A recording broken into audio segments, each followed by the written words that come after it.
énormément de réactions. Je vais vous crever. Un homme interpellé la semaine dernière devant les locaux de TPMP. Apparemment, cette personne était venue combien de fois dans le public? Alors, 2 fois, le 25 mai et le 5 juin, il s'est présenté. D'accord. Il s'est en plus inscrit 9 fois sans venir. Et il y a 3 inscriptions à l'émission Le Canal Champions Club. 3 inscriptions, il est venu 1 fois. Il se prénomme Christopher, voilà. Christopher. Donc on l'a repéré. Lorsqu'il est venu, il n'a jamais paru agité, pas bizarre, pas d'énervement. J'ai discuté avec les gens qui gèrent le public, il n'y avait pas de signe de nervosité tangible. Voilà. Mais ça montre une récurrence depuis février dans l'idée de venir dans les locaux. Voilà, après alors, Bruno, les infos, donc aujourd'hui, donc il a été relâché. Oui, il a eu un classement sans suite, tout simplement. Donc, le parquet a décidé de faire un classement sans suite, malgré les éléments factuels qu'amènent les enquêteurs, évidemment, lorsqu'ils entendent, pour savoir exactement pourquoi il en est arrivé là. Donc, est-ce que c'est un élément déclencheur, le fait que tu ne l'aies pas reçu? Est-ce que ça a été un élément déclencheur, que cela a, entre guillemets, radicalisé, puisqu'il a sorti des mots qui pourraient s'approprier la définition d'apologie du terrorisme? Ça, c'est un élément... probant, évidemment, c'est pour ça que la qualification était telle, mais visiblement, le parquet n'a pas retenu ce fait-là.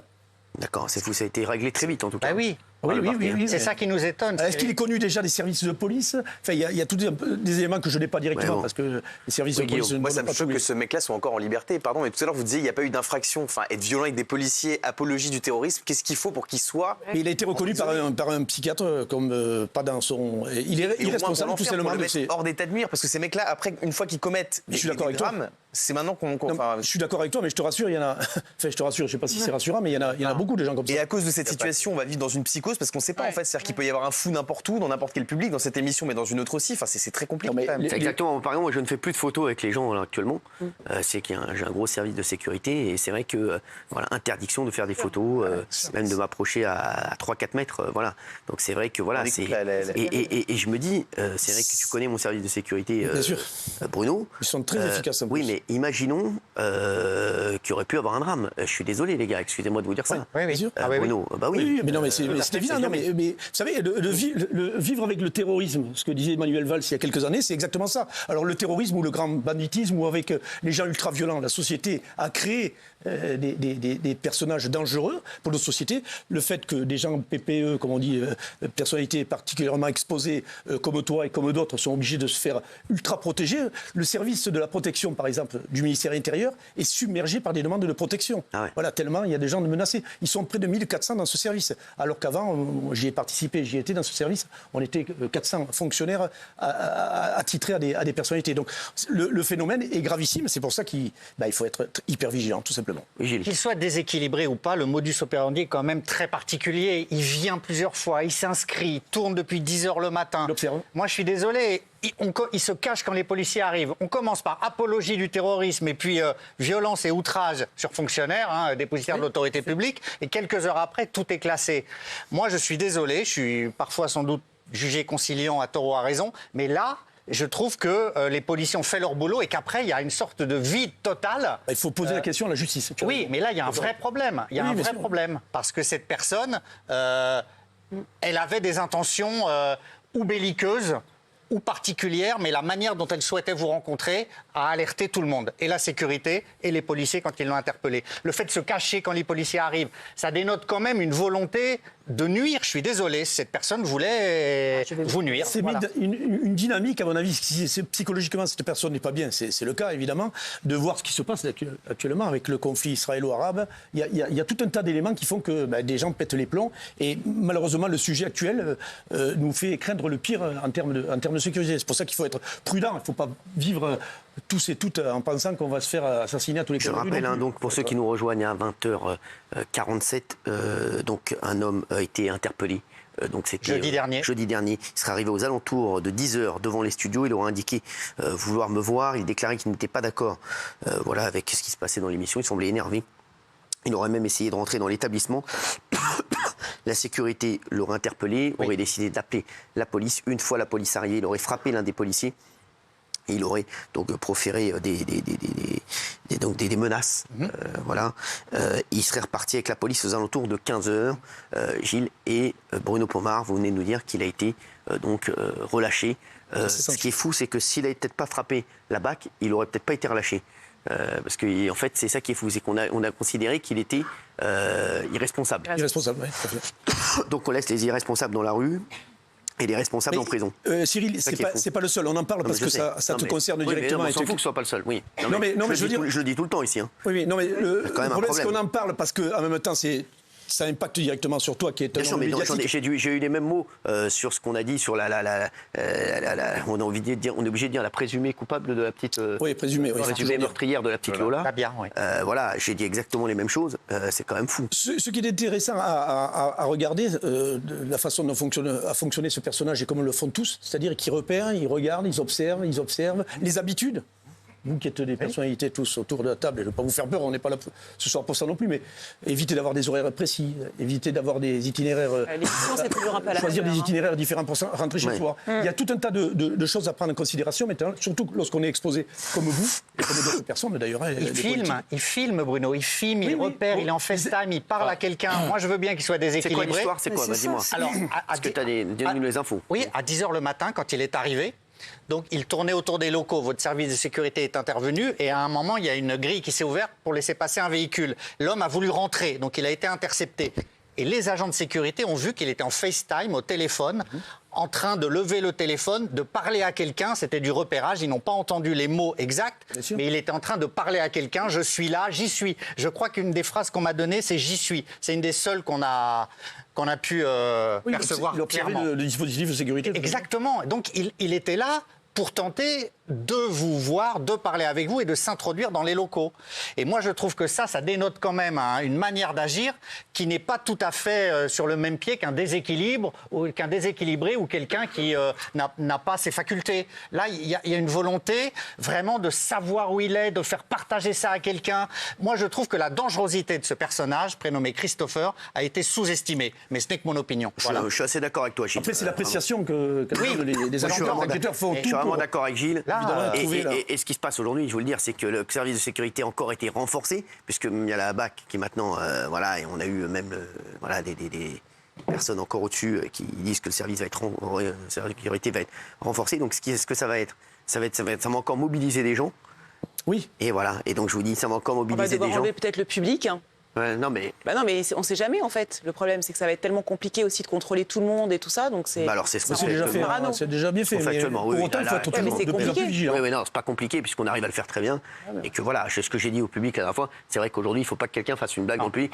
Il y a eu un petit jeune, un humoriste qui s'était plaint il y a 2 semaines qu'on l'avait foutu dehors. Forcément, c'est vrai qu'un mec qui fait le malin dans le public aujourd'hui, ça peut être dangereux aussi pour lui. Daniel. Non, moi, ça me fait malheureusement penser à l'assassin de Dominique Bernard qu'on avait arrêté la veille. Quand il est rentré dans l'école et qu'il y a eu l'alerte, les professeurs ont dit après, on était sûr que c'était lui. Et voilà, et ça ne sert à rien. En fait, Dominique Bernard est mort, on a tous pleuré, on a fait des minutes de silence surtout, et ça ne sert à rien, le logiciel ne change pas, la justice ne va rien faire de plus. On le voit aujourd'hui, bien sûr, pour l'instant, ça n'a rien à voir et c'est pas dramatique à ce point-là, mais l'exemple ne sert pas, je ne comprends pas. Daniel, je comprends votre position, mais encore une fois, c'est une infraction, ça se caractérise. C'est comme ça, c'est les démocraties. Oui, quand elle sera caractérisée, matériel, moral et légal. Si on n'a pas ces 3 éléments, même si on a le pire individu en face, on ne peut pas caractériser l'infraction et l'interpeller et le mettre en prison. Tout à l'heure, on a parlé précisément de ce que j'ai appelé le djihadisme d'atmosphère. Vous avez, en fait, chez quelqu'un comme celui qui, le lendemain, assassinerait le professeur Dominique Bernard, il n'y avait aucun ordre qui était donné.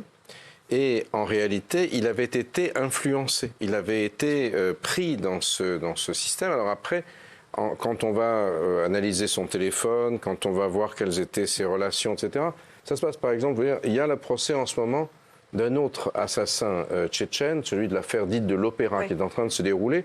Et précisément, c'est là que le travail de la justice est très important. Parce que c'est cela qui nous permet justement de comprendre les processus. Et ce n'est que quand on les comprend qu'on peut mettre en œuvre les mesures pour les arrêter. Vous voyez, là, ça fait le 3e cas de Tchétchène qui passe à l'acte. Donc on connaît beaucoup mieux cette communauté aujourd'hui. Bien sûr, il ne s'agit pas de la juger collectivement, mais on voit bien ceux qui sont passés par des réseaux, qui sont travaillés dans un certain nombre disons, de structures mafieuses, etc. Et donc, tout ça, c'est un travail qui, malheureusement, est long, qui ne peut pas se faire spontanément, parce que, comme monsieur le disait, nous vivons dans un état de droit et une démocratie. Donc, si on commence à taper ou à préventivement sur tous ceux qui posent des problèmes, on va se trouver finalement dans une société de violence. Et donc, c'est d'où l'importance, finalement, d'avoir un très important travail de la justice. Et aujourd'hui, il me semble que l'une des instances les plus remarquables qui a été créées, la police a la difficulté que vous l'avez mentionné, c'est le parquet national antiterroriste qui fait un travail absolument remarquable. Oui. Et si vous regardez les procès du terrorisme qui ont lieu aujourd'hui, c'est quelque chose, quand on compare aux pays voisins, c'est l'endroit probablement dans les services de l'État qui a la meilleure connaissance des choses. Et c'est très important que ce soit la justice, parce que la justice est rendue au nom du peuple français. Oui. Et c'est la façon dont notre société, collectivement, si vous voulez, peut interpréter ces phénomènes, les analyser et ne pas se tromper en les réprimant. Parce que pendant des années, c'est un peu ce que j'essaie d'expliquer dans ce livre, on a laissé tomber tout ça, on a considéré que c'était des loups solitaires, circuler, il n'y a rien à voir, c'est les brigades rouges qui se sont peintes en vert, etc. C'est pas du tout ça. Ça, c'est une vraie difficulté. Malheureusement, ça prend du temps parce que sous le coup de l'émotion, on peut dire voilà, c'est ainsi, il faut taper. En réalité, c'est difficile et ça demande des études et ça demande justement une très forte implication de la justice. Et Gilles Kepel, je rajouterai d'ailleurs la SDAT aussi, la sous-direction antiterrorisme, qui fait un travail formidable avec la DGS. Merci. Moi, je suis assez fataliste de base, donc je me dis, si le mec, il a que ça à foutre de rester de 10h à 15h à tourner autour des studios, s'il est en RTT, s'il ne bosse pas aujourd'hui, et alors qu'il tourne autour des studios, c'est sécurisé ici. Il va perdre son temps. Les agents l'ont dit, va-t'en parce qu'on va appeler la police, la BAC est passée, ils l'ont mis au sol. Moi, ce qui m'interpelle là-dedans, c'est le message qu'on envoie. Comment on dit à nos enfants, comment on dit à un citoyen français, tu peux taper un flic de la BAC et tu ressortiras, t'as rien. Comment on explique aux jeunes à l'école, attention, respectez la police parce que sinon vous allez avoir des problèmes. Comment on explique à un adulte qui fait une queue de poisson ou qui a des problèmes avec la police de ne pas dire à la police, je t'emmerde, tu t'es qu'un flic de merde, tu touches 1 500 € par mois. Comment on explique ça si à partir du moment où qu'un mec vient là, se cache, prend des vidéos, filme, il se fait interpeller, il tape les gars de la BAC, le soir il dort chez lui. Comment on explique ça? C'est ça qui me dérange. Je vais te répondre le mec, il en même temps avec ça c'est très grave. L'exemplarité de notre personnel politique qui dit que la police tue, viole. C'est très grave, je suis désolé. Comment t'expliques aux gosses? Jean-Luc Mélenchon n'a même pas de mandat. Non mais en attendant c'est dit. Moi demain je peux taper un mec de la BAC. Il le dit, non mais c'est bon, merci, on va passer à un autre sujet, mais c'est vrai que Jean-Luc Mélenchon c'est rien, il n'a pas de mandat, il a la voix. Oui, il a la voix, mais il a la voix, mais c'est tout ce qui lui reste. Excusez-moi. Merci. Et j'espère que c'est tout ce qui lui reste. Bien sûr. Bah écoutez, non mais ne mettons pas Jean-Luc Mélenchon dans toutes les sauces. Le problème, c'est que ça avarie le plat. Merci. Gilles Kepel, prophète en son pays. Merci d'avoir été avec nous. Merci à vous. Merci de votre invitation. Merci. Il reviendrait nous voir, j'espère. Merci Bruno.